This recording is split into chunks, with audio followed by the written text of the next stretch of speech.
Antes de mergulhar nesta história incrível, considere se inscrever no canal e ativar o sininho. Cada história aqui tem algo a dizer. E você não vai querer perder nenhuma. Era uma manhã tranquila de segunda-feira em Charleston, em Carolina do Sul. Uma daquelas manhãs tranquilas em que o céu azul claro acariciava os telhados antigos da cidade como uma promessa de rotina. As ruas de paralelepípedos da King Street despertavam lentamente, entre o clique dos sapatos de couro e os murmúrios abafados dos primeiros transeuntes. Na esquina desta rua histórica, protegida por uma fachada de tijolos vermelhos e um toldo verde-garrafa, ficava a Café Bellevue. Este lugar não era qualquer cafeteria, era uma instituição. As paredes, decoradas com fotos em preto e branco de ex-governadores, filantropos e ícones locais, exalavam o prestígio do Velho Sul. A madeira polida das mesas, as xícaras de porcelana fina, o aroma sutil de baunilha e couro, tudo ali evocava um luxo controlado, onde até o silêncio parecia escolhido.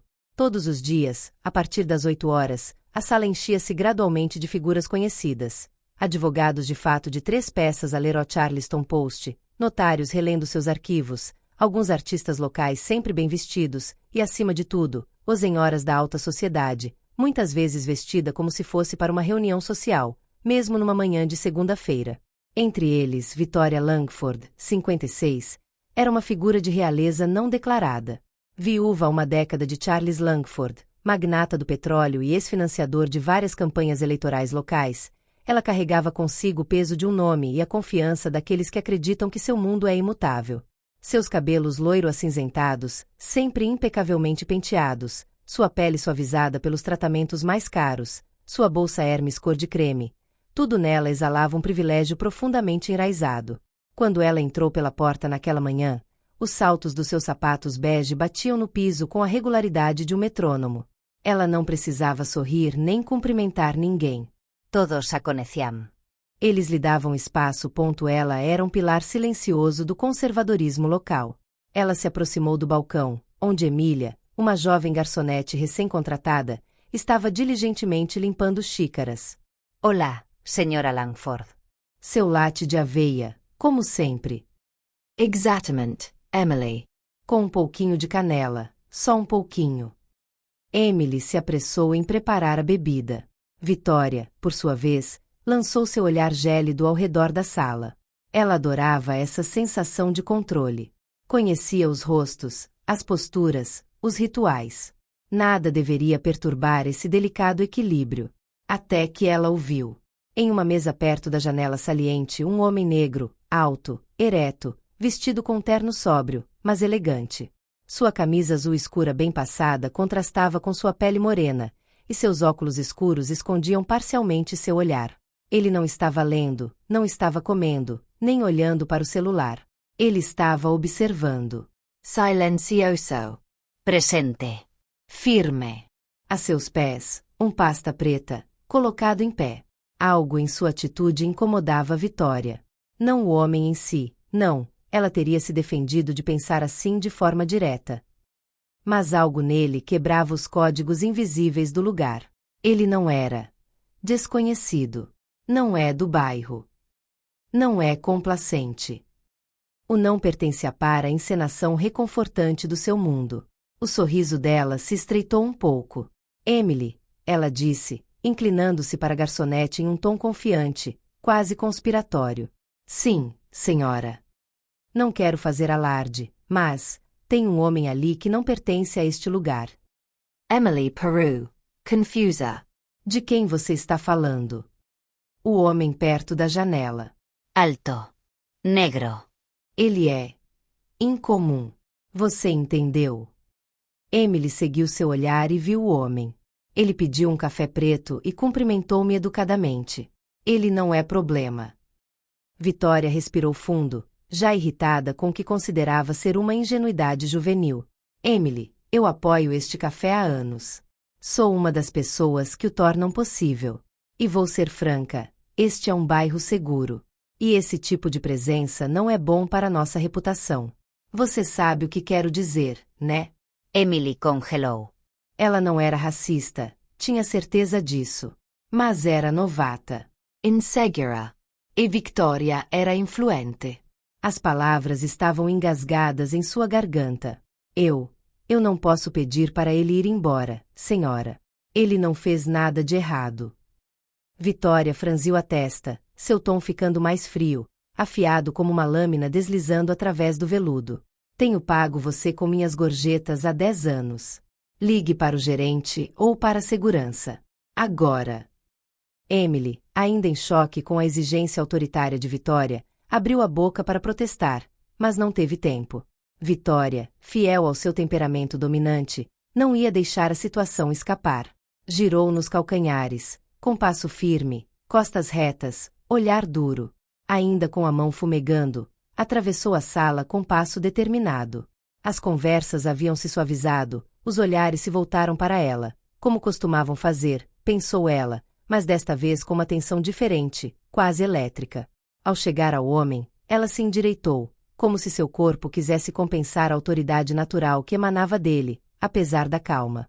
Sua voz cortou o ar, seca, quase calma, mas afiada como uma lâmina. Senhor, o senhor está em um estabelecimento privado. Este não é um lugar para ficar por aqui. Entendo. Seria melhor se o senhor fosse embora. O homem olhou para cima. Esse visual. Vitória imediatamente sentiu algo incomum. Não era medo, nem irritação, nem mesmo raiva. Era absoluta calma, controle e submissão. Não havia arrogância ou submissão. Apenas uma presença. Um silêncio compacto, denso, quase constrangedor. Ele a encarou por alguns segundos antes de responder calmamente. Estou só tomando café. Não havia nada em sua voz que sugerisse provocação. Mas Vitória sentiu sua autoridade vacilar. O homem não se movia. Não se justificava. Estava ancorado. Ela cruzou os braços, num gesto mais de defesa do que de segurança, e disse: Vou chamar as autoridades. Um murmúrio percorreu a sala. Uma cliente parou de mexer o açúcar. Um garçom pendurou a bandeja no meio. Até os relógios pareciam ter parado. O homem suspirou baixinho. Lentamente, colocou a xícara sobre a mesa. Seu olhar não se desviou de Vitória. Então, ele olhou para a maleta, abriu-a cuidadosamente e tirou uma carteira de couro marrom. Segurou-a na mão por alguns segundos, como se hesitasse em dar a ela o que ela não merecia. Então ele abriu. Lentamente. Deliberadamente. E o distintivo apareceu. FBI, Departamento Federal de Investigação. Agente especial Ilaiche Brooks. Vitória sentiu o chão ceder sob seus pés. Suas pernas quase cederam. Ela deu um passo para trás, com os olhos fixos no distintivo. O que? Ele guardou o distintivo de volta na carteira, sem se levantar, e respondeu num tom tão neutro quanto implacável. Agente especial Ilaiche Brooks.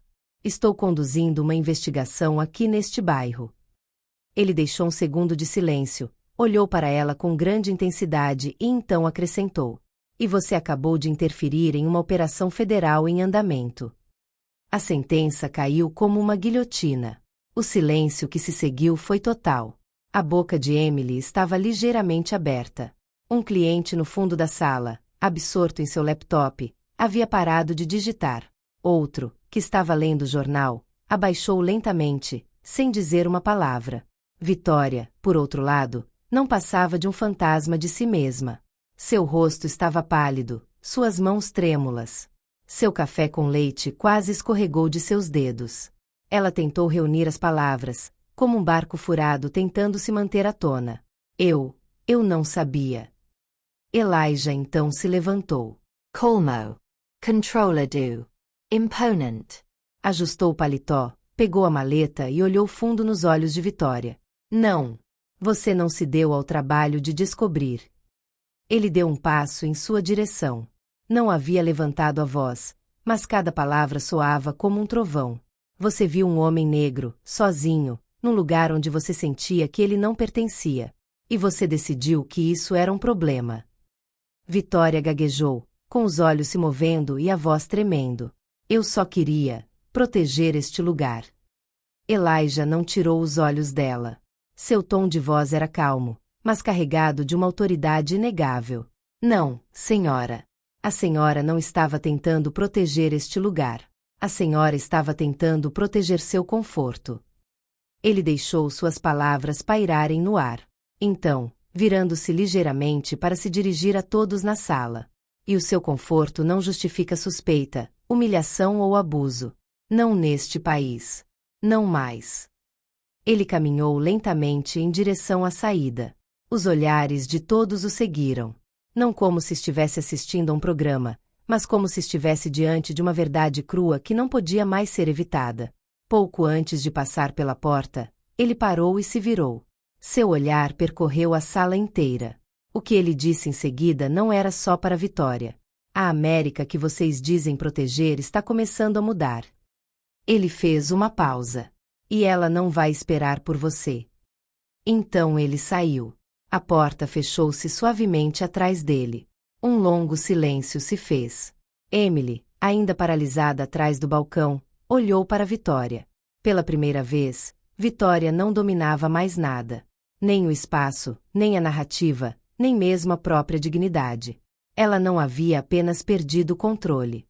Ela foi confrontada com ela mesma. Mais tarde naquele dia, a história veio à tona. Não apenas a do confronto de Victoria Langford com o agente Elijah Brooks, mas a história muito mais ampla da investigação que ele conduzia nas sombras. Um relatório discreto, divulgado inicialmente em um blog local especializado em assuntos jurídicos, revelou que o agente Brooks não estava em uma mera missão de observação. Ele estava investigando há mais de 8 meses uma rede complexa de fraudes imobiliárias com o objetivo de desalojar famílias afro-americanas de suas casas em Charleston e outras cidades do Sul. Os métodos eram sutis: documentos falsos de herança, pressão legal sobre famílias idosas, impostos não pagos surgindo do nada, vendas forçadas orquestradas por notários corruptos e campanhas de desinformação para desencorajar recursos. Um sistema bem estruturado e discreto, construído para prosperar nas sombras. Mas foi o mais irônico que chocou a cidade: vários nomes que aparecem nos documentos da investigação, advogados, corretores imobiliários, membros do Conselho Municipal, também apareceram no registro oficial de doadores da Fundação Langford, uma instituição de caridade administrada pela própria Vitória. Uma fundação que afirmava apoiar o acesso à moradia para famílias de baixa renda. As redes sociais explodiram. Imagens do distintivo do policial Brooks, a cena filmada secretamente por um cliente no café e o olhar fixo de Vitória viralizaram. A hashtag Elijah Brooks viralizu. Na manhã seguinte, o Charleston Herald manchete na primeira página. Agente do FBI é alvo de discriminação racial em café de luxo na King Street. Investigação em andamento. Redes nacionais divulgaram a história. Figuras políticas se manifestaram. O prefeito emitiu uma declaração ambígua, pedindo reflexão sobre preconceitos inconscientes e elogiando o profissionalismo de nossas forças federais. Uma petição online pedindo uma investigação sobre a Fundação Langford reuniu mais de 100.000 assinaturas em 48 horas. Victoria Langford, antes pouco amada nos círculos da alta sociedade de Charleston, foi expulsada do conselho de administração de 2 instituições de caridade. Várias empresas cortaram publicamente laços com sua fundação. Ela não apareceu mais em público. Alguns alegaram que ela havia deixado a cidade temporariamente. Outros disseram que ela não ousava mais sair. Emily, a jovem garçonete, devastada pela experiência, postou um depoimento em suas redes sociais. Em um vídeo gravado em seu quarto, sem maquiagem, com a voz trêmula, mas determinada, ela relatou a cena. Ele não levantou a voz. Não precisava. Ele tinha a verdade do seu lado. Ele não humilhou. Ele mostrou. Com calma. Com dignidade. Naquele dia, entendi que o racismo nem sempre usava uma cruz queimada. Às vezes, usava pérolas e pedia um café com leite. Seu vídeo foi visto por milhões de vezes. Convidada para programas matinais, ela declarou que não queria ser uma heroína, mas simplesmente dizer o que tinha visto. Alguns dias depois, o Belleville Café, normalmente tão tranquilo, estava carregado de uma nova tensão. Todos faziam comentários. Os rostos estavam mais alertas, os olhares mais desconfiados. E então ele entrou. Elijah Brooks. O mesmo terno. O mesmo andar calmo. A mesma presença. Mas desta vez, todos sabiam quem ele era. Alguns clientes se endireitaram. Outros baixaram o olhar. Uma mulher em um canto parou de falar com a amiga abruptamente. Um jovem lhe deu um aceno respeitoso, sem dizer uma palavra. Vitória não estava lá. Ela não voltaria. Emily, atrás do balcão, hesitou por um momento, mas então saiu de trás da máquina de café expresso e se aproximou dele com um sorriso genuíno e um pouco tímido. Bom dia, agente Brooks. Eu sou quem vai te pagar café hoje. Ele pegou a xícara e agradeceu com um aceno de cabeça. Seu olhar pousou no dela por alguns segundos. Ele respondeu com voz calma. Não cabe a você se desculpar. Mas obrigada. Ele sentou-se no mesmo mesão do fundo, perto da janela saliente. Tirou uma pasta da maleta, abriu-a lentamente, ajustou os óculos e voltou ao trabalho. O murmúrio ambiente recomeçou lentamente, porém mais suave. Mais atento. Quase envergonhado. Sobre sua mesa, o sol da tarde desenhava linhas douradas nas páginas de seu arquivo. E no ar pairava uma citação, não escrita, mas sentida como um aviso e uma promessa. Não é o barulho do mal que é o mais perigoso, mas o silêncio daqueles que o toleram. Martin Luther King Jr.